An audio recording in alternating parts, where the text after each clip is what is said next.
I think it focused.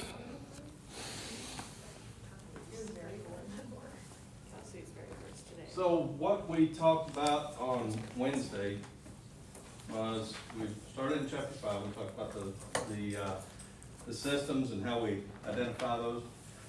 There was really two different ways. We identified them by use and by the energy that they produce. The use would be like fluoroscopy versus diagnostic versus RF rooms versus mammography versus even therapy. And the energy would be, again, diagnostic versus mammo versus therapy. Most systems operate from about 25 to 150 kVp and from somewhere around 100 MA all the way up to 1200 MA. And really most of your systems are probably going to fall somewhere in between those, and some may extend out past those. I've worked with systems that would allow you to get as low as 10 MA, which is just kind of ridiculous, really. But most of the ones I've worked with have been below 1,000 MA, so between 100 and 1,000 MA. So we talked about the orientation of the room. We've got diagnostic tubes that are mounted overhead on a crane system on two sets of rails mounted perpendicular to each other so that you move the tube anywhere into the room that you want it to be. Talked about the fluoro tube being under the table, inside of the x-ray table. We talked about the characteristics of the table itself, which they call a couch sometimes, or a bed. Those sound comfortable. And if you've been on an x-ray table, you know they're not. But they have to be radiolucent of uniform thickness, radiolucent so they reduce opacity so that we don't have as many artifacts cast. Can you grab the door, just pull the door shut? We just got started, so you hadn't missed anything, just reviewing. So it reduces opacity, reduces patient dose. We're less likely to have any kind of artifacts. So we talked about movement of the tabletop. We've got a floating tabletop, and that's in a diagnostic room.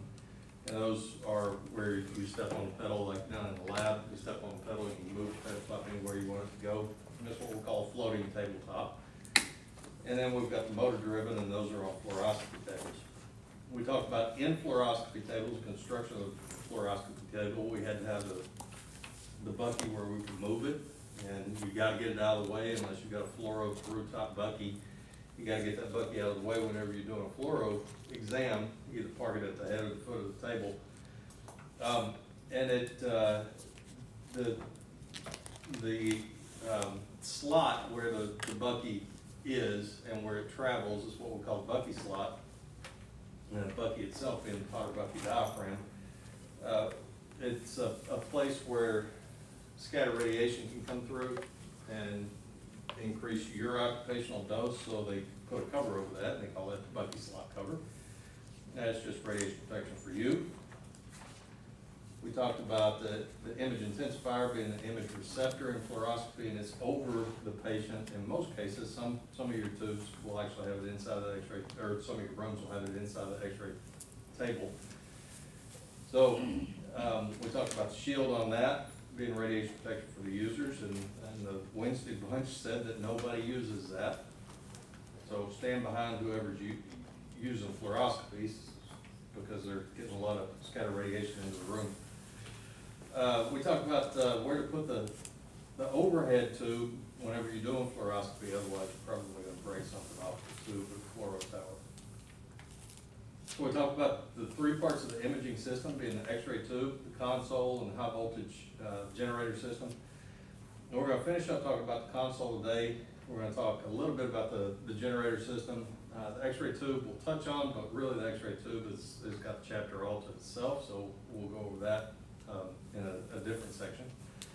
We talked about the operating console is where we manipulate the intensity being the quantity and the quality of the x-rays. So intensity, we talked about being mass, that being quantity measured in either MR or milligray per hour. So we talked about MA specifically being just the heating of the filament before we make an exposure. So that's what creates our space charge, formation of the space charge, which is thermionic emissions during the prep stage. So it's not until we mash the exposure button that we get travel of x-rays or electrons across the tube to create x-rays, and that's when we actually get mass. So we're going to talk more about timers today. We talked specifically about automatic exposure timers, but we're going to talk about all the other different types of timers today as well.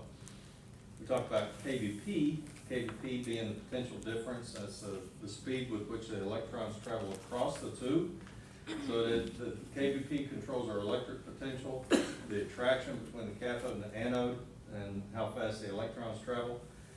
So we'll talk a little bit more about that as well today, but what we're doing whenever we set our KVP is we're selecting contacts on the secondary side of the auto transformer. We talked about selection of AECs, but we're going to talk about a little bit more about that as well. Okay, so any questions on what we talked about on these things? No? So we're going to do this again. So you got electricity coming into the hospital, and you adjust your KVP on this thing, and that thing being the auto transformer being the rheostat. You're selecting contacts on the secondary side, so we've got a primary side and we've got a secondary side. Primary side is the side that we supply what kind of current to? Alternating current, so that we can create a changing magnetic field, and with a changing magnetic field we can create alternating current on the secondary side. So we mash the contacts together, then our voltage goes down. If we spread them out, voltage goes up, right. So this is our KVP selector. This is auto transformer. It is a rheostat, and it is a KVP selector. Do you have KVP yet? No, you don't. You're just setting your KVP in anticipation of it becoming KVP. You're setting voltage in anticipation of it becoming KVP. So also coming off of this, we've got another circuit, and that circuit goes through a different type of rheostat, which is your MA selector. All right, it's not a mass selector, it's just an MA selector, which is also a rheostat, and it comes out of that and it goes into what? Step down transformer. Why do we want to step down the voltage? Because we don't want the voltage to push the electrons across the tube until we're ready for them to go across the tube, right? So this thing works off of 3 to 5 amps and probably no more than 6 amps, and from 15 to 25 kVp, or not kVp, but volts. Okay, so it's low voltage. The purpose for this entire circuit down here is to create a space charge, a lot of electrons, thermionic emission, so that when we make exposure, we can send the electrons across the tube, right? So it comes out of this, and what does it go into? Well, we'll say it comes directly off those contacts. What does it go into? Transformer, right. So this was a step down transformer. This is a step up transformer. So we supply alternating current to the primary side of the step up transformer, so that we create a changing magnetic field, so that we can induce a alternating current in the secondary side, right? So the difference between these is somewhere between 500 turns to 1 turn, or up to 1,000 turns per 1 turn. So the magnitude of our voltage waveform on the secondary side is boosted up anywhere from 500 to 1,000 times. So we get kilovoltage at that point. Select the kilovoltage there, create the kilovoltage here. So also over here, what we have is, once we make exposure, we want to count the number of electrons that are coming across the tube, and the time with which we send them, and the time and the timer is what's going to discontinue the exposure. So we've got a timer circuit over here. I said that almost everything, and everything that we certainly everything that we can put on the primary side of the high voltage transformer we want to, so that it works off a low voltage, relative low voltage, for safety, for your safety. You don't want to be twisting dials at 100,000 volts, right? So that's pretty much where we left off. And we've got some components that we're going to talk about today that that we hadn't talked about yet. All right? So everything that we've talked about so far, I'll pee out of that. Everything that we talked about so far, we have to have quality control for it. Okay? We have to know that when we make exposure, that our timer is going to be accurate to within a certain percentage. We have to know that our MA is going to be accurate to within a certain percentage. And we have to know that our KVP is going to be accurate to within a certain percentage. So KVP has to be accurate to within 5%. Time has to be accurate to within 5%. MA has to be accurate to within 10%.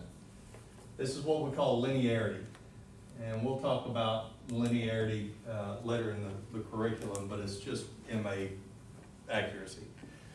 Okay, so they don't have to be spot on, but they have to be as close as possible. And really the time can be anywhere from 5% up to 20%, depending on what your exposure time is.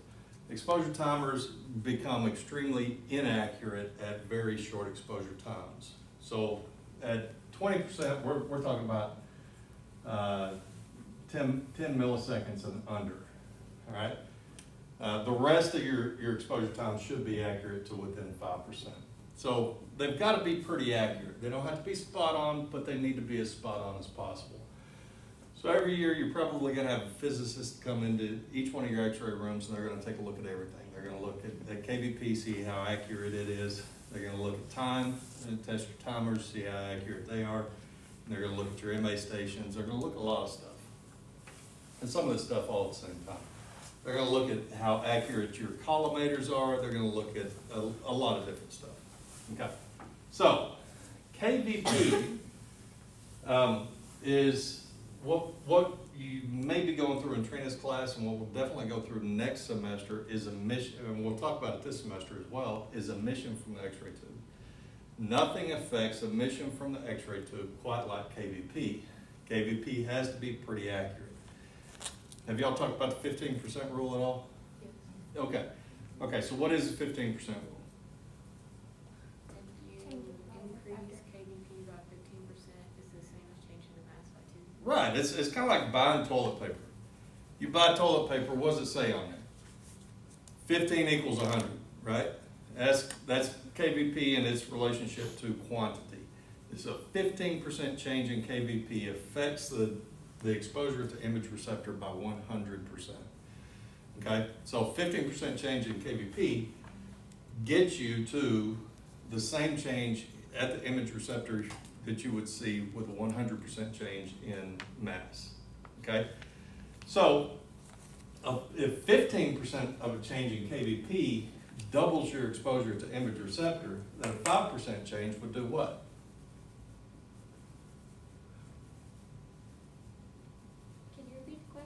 If a 15% change doubles your exposure to image receptor, a 15% change in KVP doubles your exposure.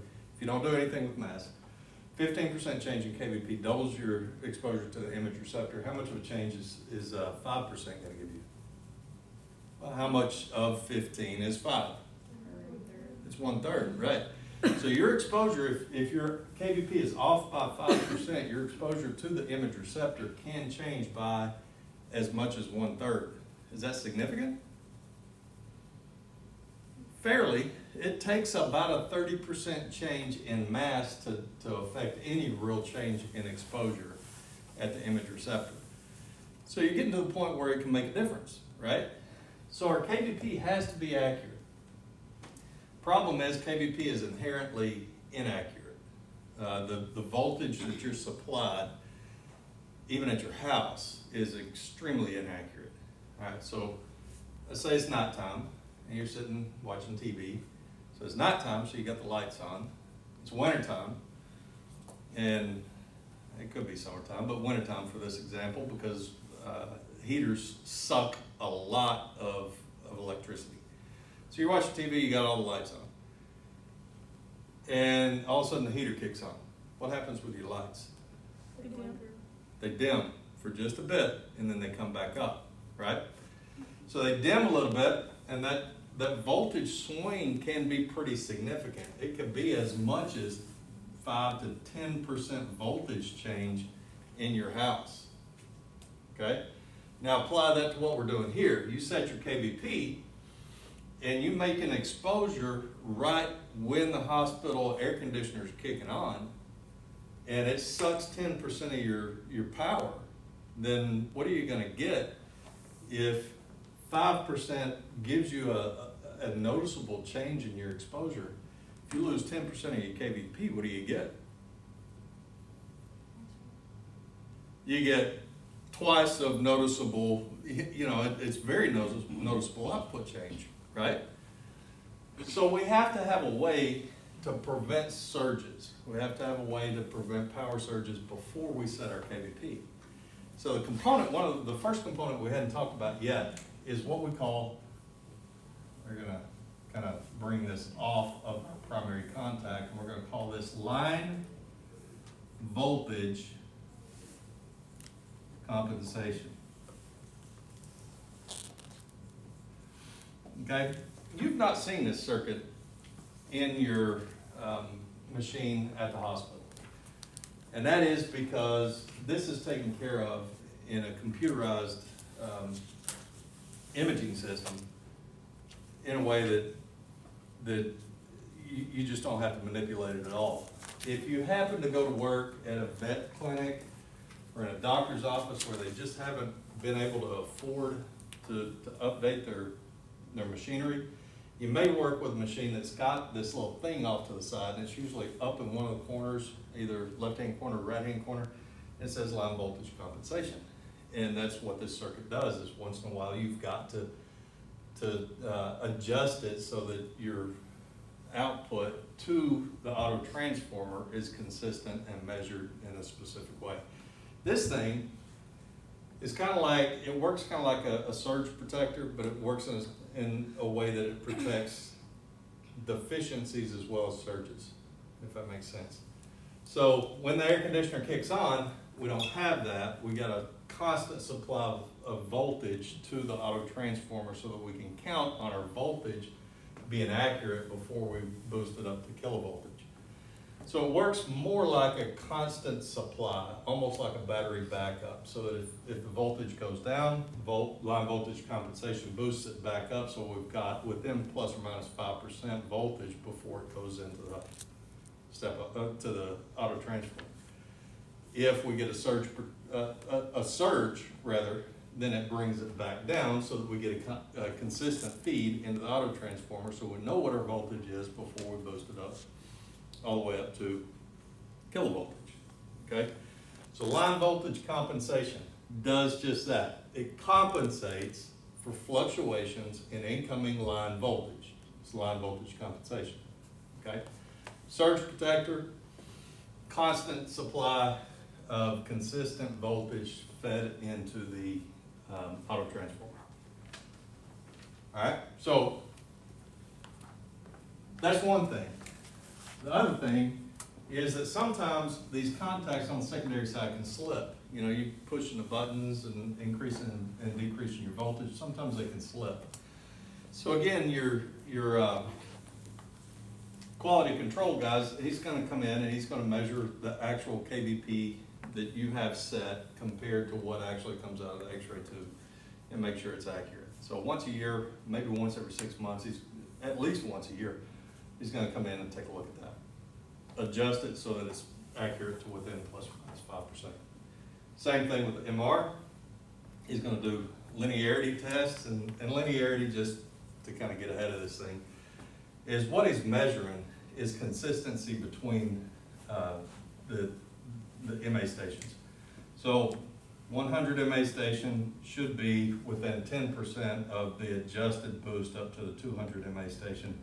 What that means is you shouldn't have more than 220 MA coming out, you know, after it shouldn't be more than 20% or I'm sorry, 10% above the next adjacent MA station. Okay, so that's linearity between adjacent MA stations. Mass, or the time, has to be within plus or minus 5%. 20% of it is very short exposure time. All right, so the reason it gets kind of squirrely at short exposure times is because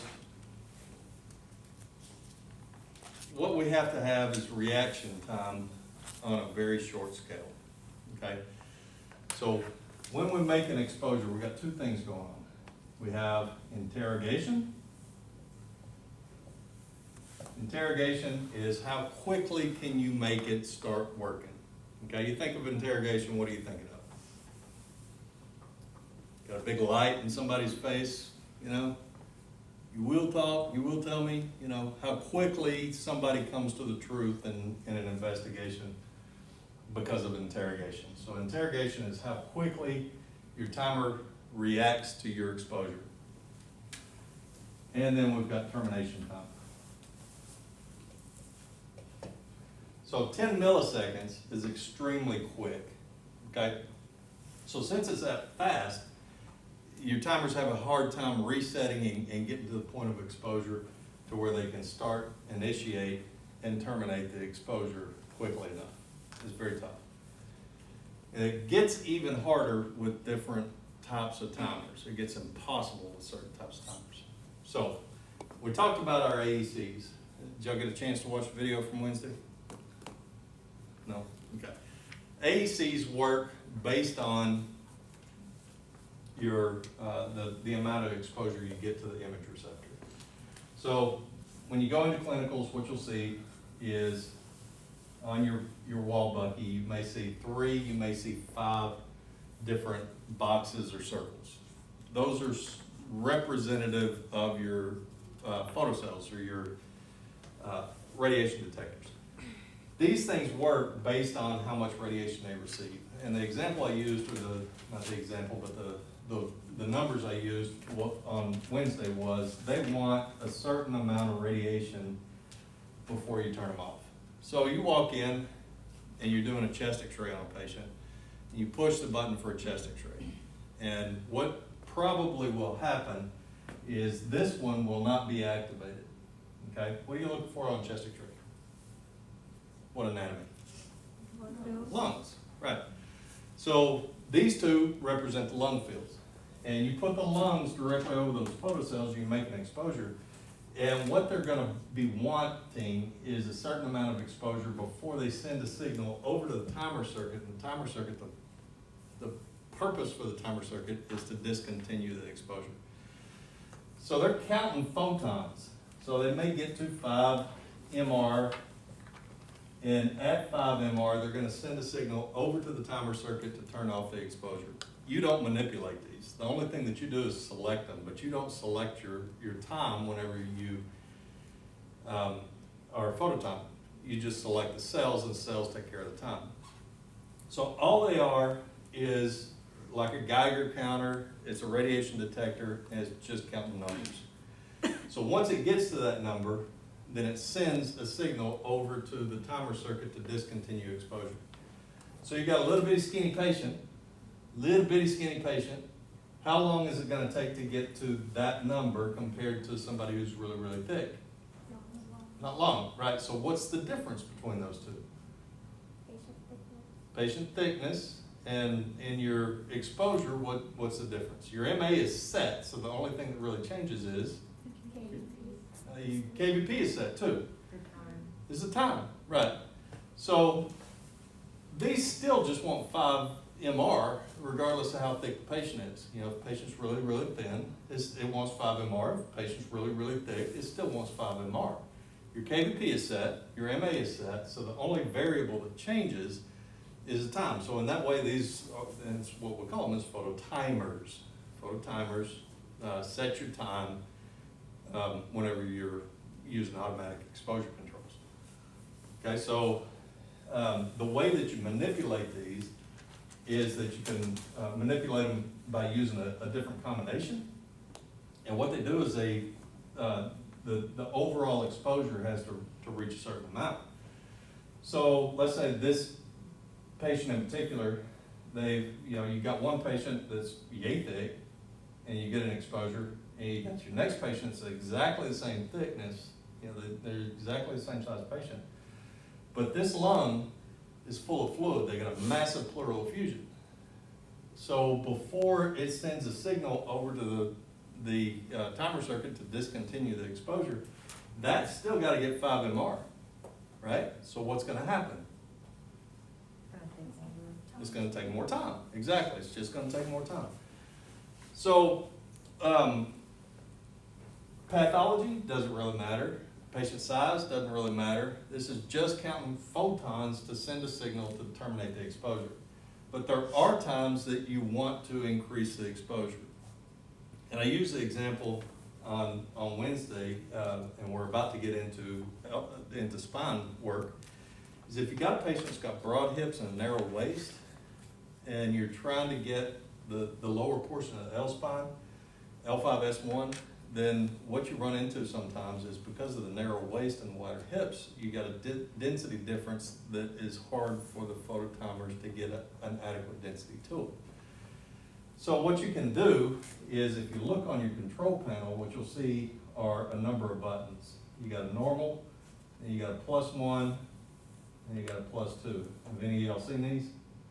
And then you got under that, you got a -1 and -2, and it may go all the way out to +1 and +4 and -4. Have y'all seen those at all? No? Okay, look next time you're in clinicals on Tuesday, and you should be able to find them, okay? And what those do is if you hit +1, that 5 may now become 6, depending on, the manufacturer of the machinery. So it basically resets these. So that's one way that you can control these what we call density settings. So that's one way that you can control your exposure whenever your phototiming is with that. The other way is if you don't use those, and you're back to 5, and let's say you're doing a chest x-ray, and you use all 3 cells, then this one, what's going to be in front of this one? The heart, right? So what's going to be in front of those two? The lungs, primarily air and primarily fluid plus the spine, right? So it's going to take this one longer to get to 5 before it sends a signal, right? So you can control your exposure with either your density settings or by manipulating your photocells. Like if you were to do a lateral chest x-ray and you forgot to change from a PA to a lateral, you shot the PA, so you use the outer cells, and whenever you went to shoot the lateral, you left it on PA so that those 2 were still lit and that one wasn't. So what's that photocell going to get?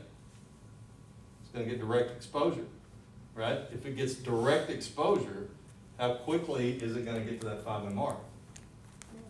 Really quick, right? So it's going to send it over, and you're going to have underexposure, right? So you can manipulate your exposure using those, and that's really the only way that you can manipulate time whenever you're phototiming. So really, of all the different types of timers that we're going to talk about, photocells are really the only ones that you don't, it requires no manipulation by you. You select the photocell and you're done, okay? But the other ones, you've got mechanical timers, which is not in the textbook. Mechanical timers, you don't really see them anymore. And the reason is because they are inherently inaccurate. So they're not in use anymore. You might see that on tests somewhere, maybe all the way out to the registry. And basically what a mechanical timer is kind of like an old school egg timer where you twist a thing, and in twisting a thing you wind a spring. The spring makes it unwind at a,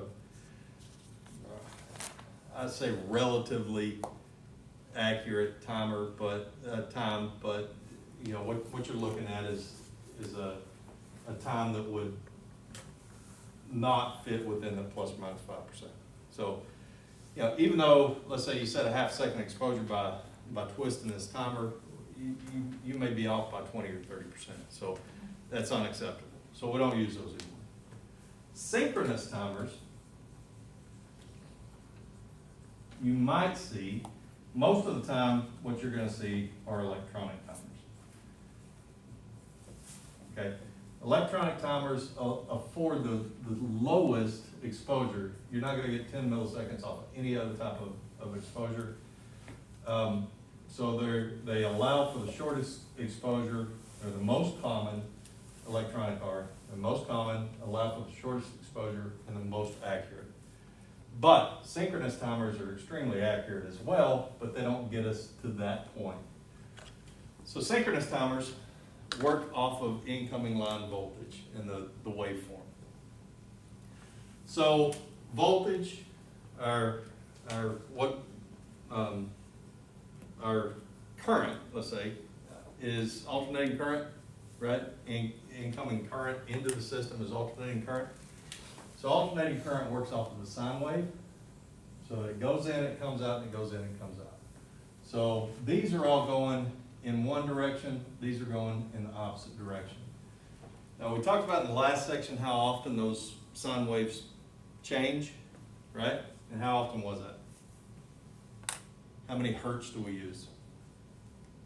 Cycles per second in the US is 60 hertz, right? So what that means is with 60 hertz, this whole thing happens 60 times in a second. So you get a peak here, you get a peak there. It's an inverted peak, but it's a peak. You get a peak there and a peak there. And how synchronous timers work is they count those peaks, okay? So it counts the peaks, and if it counts each one, and this whole wave cycles 60 times per second, how many peaks can it count? You got 1, 2, 3, 4, 5, 6. Out to a second, how many peaks can it count? 60. Well, you got 2 peaks per pulse, and each one of those, this happens 60 times in a second, so it's 60 times 2. So it's 120 total pulse or peaks, right? Positive peaks, negative peaks, so it's 120 total points of contact that it can count. Does that make sense? So how you spot these is that if you're working again with an older piece of machinery, typically a single phase machine, so again it's probably going to be in a doctor's office where they've got a very limited budget, you can tell that you're working with a synchronous timer because every exposure time is going to be a multiple of 1/120th of a second. So the shortest exposure time that you can get off of one of these is one of those peaks, which is 1/120th of a second. So the second shortest time would be 2/120ths of a second, which would be 1/60th of a second, and 3, which would be 1/40th of a second, and so forth. Okay? So the timers that you work with, do you ever see any fractions, or is it all decimals? Or milliseconds even? I think it's decimals. Decimals or milliseconds is what you're working with. So you've probably not seen any of these, right? Again, if you go to a doctor's clinic, you might see these, but you know, the last time I saw one of these in the hospital was longer ago than I care to think. It was 20 years plus, right? So you just don't see those anymore, except for in a doctor's clinic. But those are synchronous timers. They're very accurate. You know, they can't fire unless they're, you know, right at one of those peaks or one of those points where it recognizes to start or stop the exposure. So, you know, if you squeeze your exposure button here, let's say, then it can't make the exposure until it's at that recognized point, be it here or there or whatever. So, you know, they're very limited, but they are accurate. So electronic, most accurate, shortest exposure time, and all that. So, any questions on that?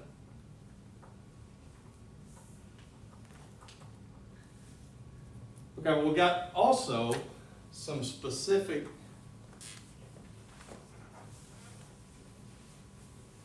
exposure timers that don't let you separate out MA and time, right? So your portable units, whenever you select your technique on portable, most likely the only thing it's going to give you are two options. You can select your KVP, you can select your overall mass, right? Anybody working with a portable machine that you can select MA and time separately? Hadn't seen it? Probably not. I've never worked with one where you could. So in portable units are very small units where they need to save space, then chances are what you're going to have are two things. You're going to have a set MA, and what you're actually doing whenever you adjust your exposure time, or you adjust your mass, is you're just adjusting your exposure time. So you might have a single MA, maybe 100 MA is probably the most common I've seen. You have 100 MA, and what you're doing is selecting the time. So if you had select an exposure of 100 mass, then what you've actually got there is 100 MA at 1 second. So you've adjusted it to 1 second. Okay, so that's a mass timer. You're not really selecting MA and time separately. It's just you've only got one MA station, you're selecting your time. Okay? So there's a graphic I want you to take a look at in the textbook. You have two different types of phototimers. Going back to phototimers, if you look at the top of page 91, you got two different types. You've got a photodiode, and then you've got an ionization chamber. It doesn't really matter which type of phototimer you're using. Both of those work just as well as the other, but the configuration is important to understand. So with photodiode, you get photodiodes behind the image receptor, right? So it goes through the patient, it goes through the Bucky assembly with grid, and it goes into the image receptor, and then eventually into the photodiode. With the ionization chamber, it goes into the ionization chamber before it gets to the image receptor. So one of the characteristics of the ionization chamber should demonstrate.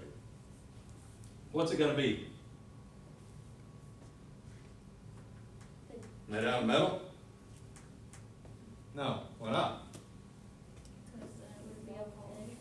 Because you see it on every x-ray you created. So if it can't be made out of metal and it comes before the image receptor, what does it have to be? Radiolucent, right. Okay. So it doesn't matter which one you use and which one the manufacturers set the machine up with. No, they just have to adjust it to specific exposure and however much radiation it needs to receive before sending the signal over to the timer circuit. Okay? All right. So, now what we're going to talk about is that incoming line voltage. That just ain't gone away yet. So incoming line voltage is alternating current, right? We use alternating current. It's based on alternating current. We have to have alternating current in order to make the auto transformer work, right? Because we need that changing space, or changing magnetic field, so that we can induce a current on the secondary side. We have to have alternating current at the step-up transformer. We have to have that so that we can create that alternating magnetic field, so that we can induce a current with a higher voltage on the secondary side. Have to have it, have to have it. We have to have alternating current at the step-down transformer, and really at the MA selector, step-down transformer, so that we can create that changing magnetic field so we can induce a current on the secondary side. Gotta have it, gotta have it, gotta have it, gotta have it. But once we get over here, we don't want it anymore. Okay, so let me do this. Get an anode.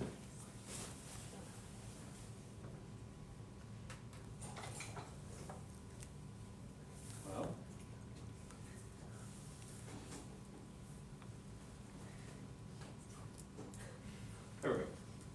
So it's a big chunk of metal, you know, a big chunk of copper. It's got a little tungsten plate on the front of it, but it's a hunk of metal, right? You ever tried to melt metal? It ain't easy to do. Some metals are relatively easy. You can melt lead pretty easily, but copper doesn't melt all that easy. Tungsten, even less easy. We melted this, okay? So what we're gonna do when we make an exposure, when we push the exposure button, at that point, what we do is we change the electric potential across the tube so that the anode becomes more attracted to the electrons that we created in thermionic emissions, and the electrons jump across the tube. But what we're essentially doing is creating a little bitty miniature lightning bolt that goes across the tube really, really fast, okay? So what that does is it carries a lot of heat with it. Remember, the main thing that we create in the X-ray tube is heat. So all those electrons are going to be hot because they are thermionic emissions, being hot ions. So we're going to send hot ions across the tube. They're going to hit this thing, and even with as hard as it is to melt this, it's going to happen sooner or later.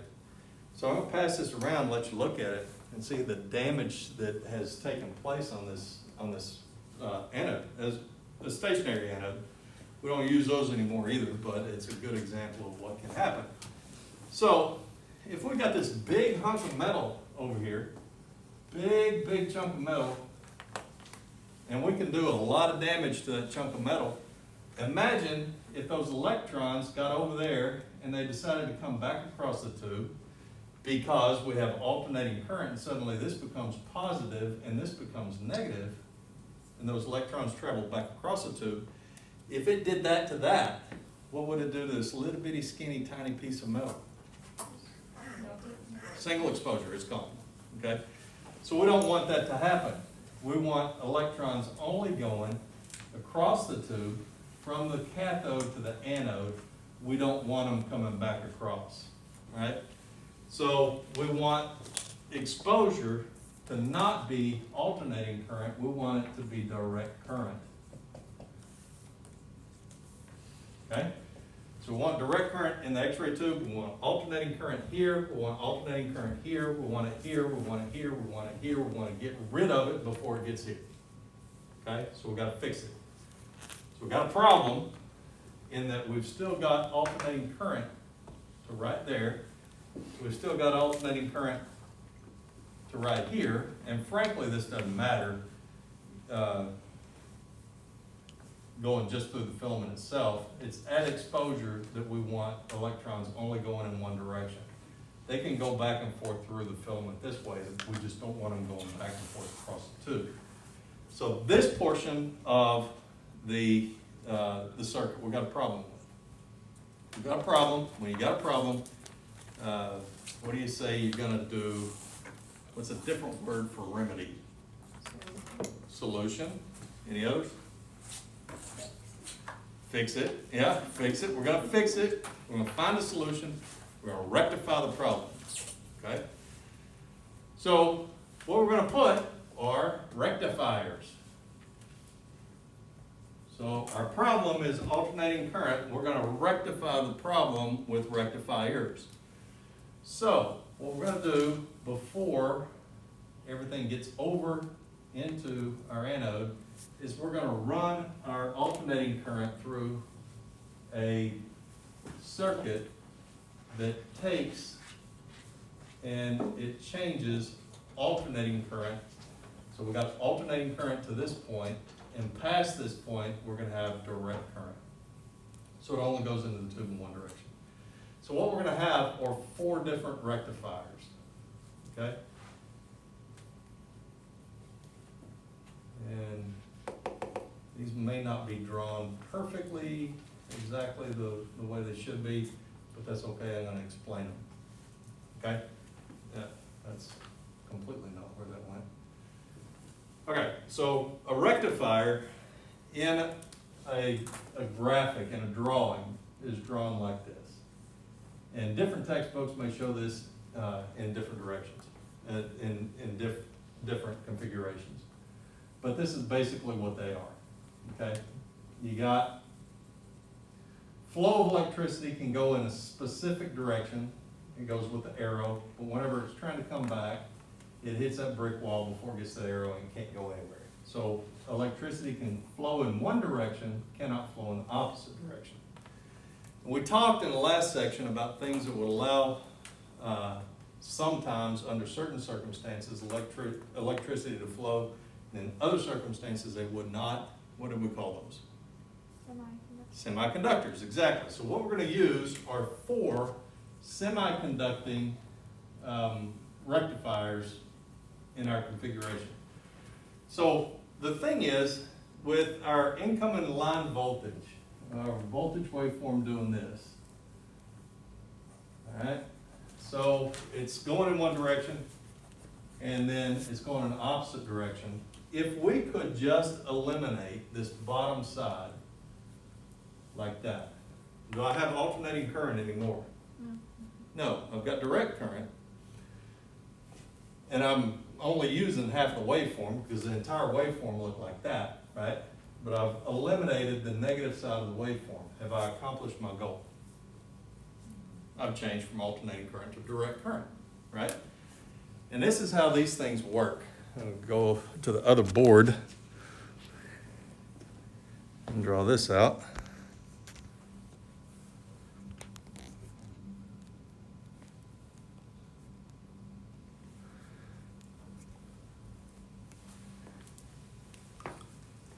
So what I've got is a thing that is really 2 different things joined together, okay? We talked about semiconductors before. We talked about water, and we talked about water actually being a pretty good semiconductor. In its natural state, it was actually a pretty good insulator, but what caused it to become a conductor? Electrolytes, impurities in the water. Once it became less pure, if it wasn't 100% water, then it became a pretty good conductor. But if it was 100% water, it was a pretty good insulator, right? So the catch there, the thing that made it change from one to the other were impurities. Okay, so we've got silicone, and we're going to put certain things in silicone to give it different properties. So what we have with our semiconductors, our rectifiers, is we've got 2 different materials, silicone-based materials, that are joined together. So we've got a positive side and a negative side. And so we're going to call those, we're just going to shorten that to P-type and N-type. N-type. Okay? This is what we're going to call the P-N junction. Okay? Because this is a junction between the P-type and the N-type. Okay, so if it's positive, if the P-type is positive, what do we know about positive charges? Okay, they attract negative charges. Okay, so we got positive and negative attract. That's one. What else? What makes it positive? Less number of electrons. Bingo. It's the less number of electrons. So positive type has an absence of electrons. Okay, what makes something negative? An abundance of electrons. Okay? So the p-n junction is just where the 2 are glued together. That's it. So the p-type, we've got an absence of electrons. The n-type, we've got an abundance of electrons. The p-n junction is kind of like no man's land. It's neutral zone. Nothing can happen there. Well, I say nothing can happen there. It's neither. Okay? It's just where the 2 are glued together. Now, if I took this and I gave a charge to it, okay? So if I took electrons and I supplied the electrons to the positive side is, they're going to say it has holes. Okay? Holes. I'm going to give it, that. The holes are just absence of electrons. With the absence of electrons, we've got more protons than electrons, and with more protons than electrons, we've got a positive sign. Okay? So we've got positive charges there.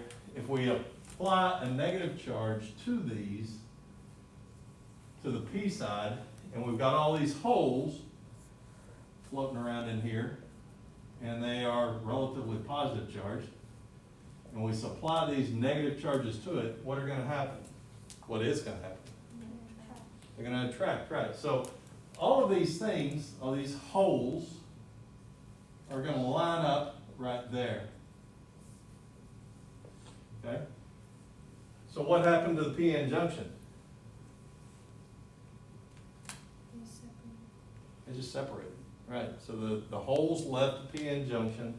You got a big dead spot right there. Nothing's happening there. Okay? So if we apply electrons to the p side, then what we get are electrons hit the p side and nothing happens. We get no flow of electricity through.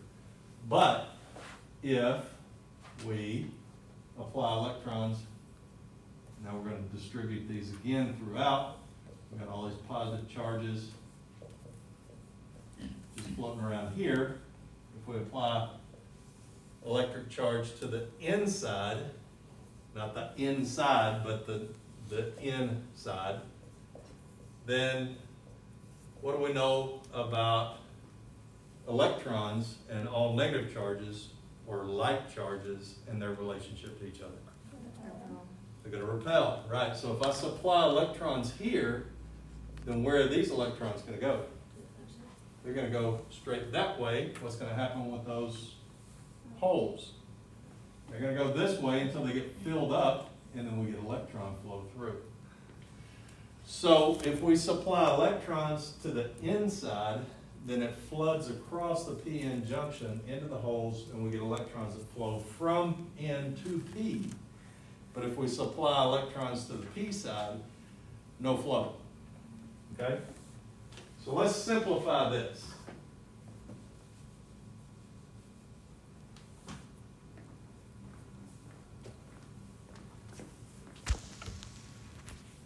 Simplify our rectifier circuit.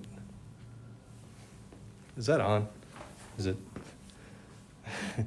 Getting to it is, yeah, okay. So we've got alternating current. We took out our rectifier circuit. We've still got alternating current, right?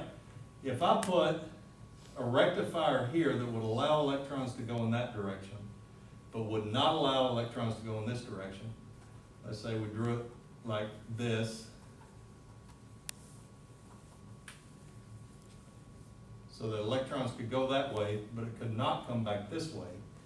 And then we put another one up here that would allow electrons to flow in that direction, but would not allow them to flow backwards this way. No. Allow electrons to flow that way, but would not allow them to flow backwards in that direction. Then have I rectified my current so that current can only go in that direction? Mm-hmm. Yes, I have. So I've taken my alternating current and I've done that with it. So it can only go in one direction. It can't go in both directions. So we've got direct current, right? The problem here is that we're only using half of the waveform. So what do we say about X-ray creation? It's really efficient, right? Everything that we create in X-ray tube is X-rays. No. What's the main thing we create? Heat. Secondary to that is light. And finally, just a small, tiny amount of X-rays, right? So that is, inefficient. So if we were to take our incoming line voltage and eliminate exactly half of our electricity, then what could we say about that scenario? Even more efficient? More inefficient, right?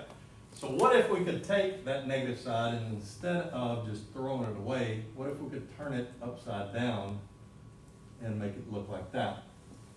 Could we increase the efficiency?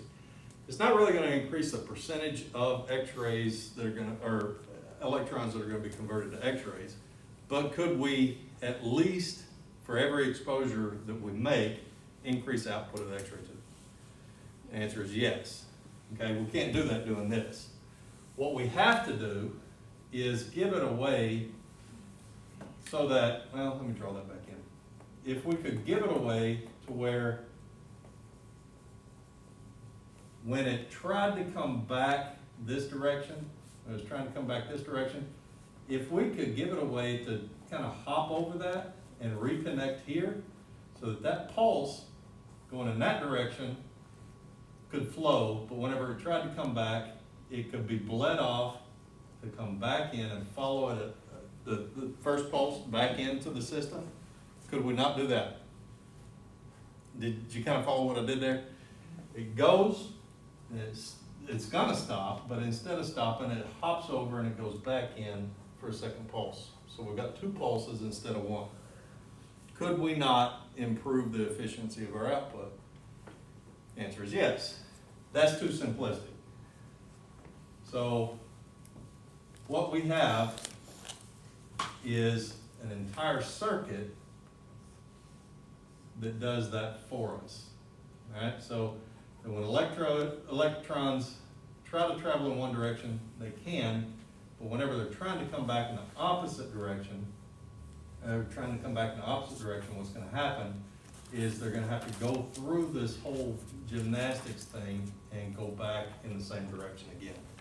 Okay, so you got 4 rectifiers in this configuration that direct the flow of electrons so that they can go in one direction. When they try to come back, you know, they're going to be rerouted to go in the same direction, every pulse going in the same direction.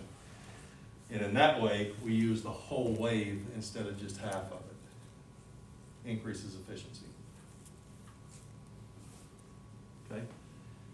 So any questions on that? If we have failures of any of those rectifiers, there's 4 of them, and if any one of them fails, just one of them, it doesn't have to be all 4 of them, but any one of them fails, then we're back to this situation right here.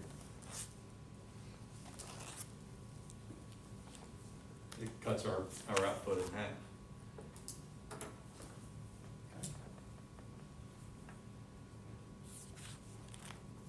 So any questions on that? The only time that you have a system that doesn't use rectifiers and direct current through the X-ray tube are in very, very low exposure units like dental units.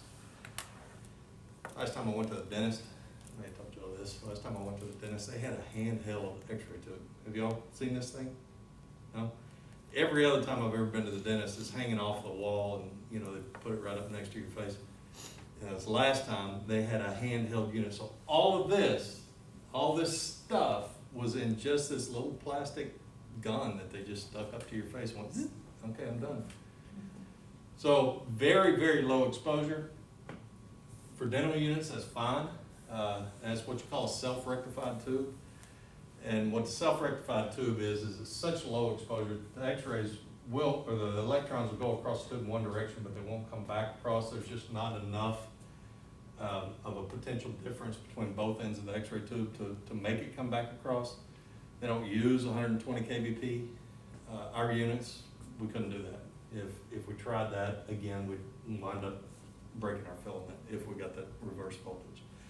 So every system that you use is going to be rectified. We're going to pull up there because we're almost out of time.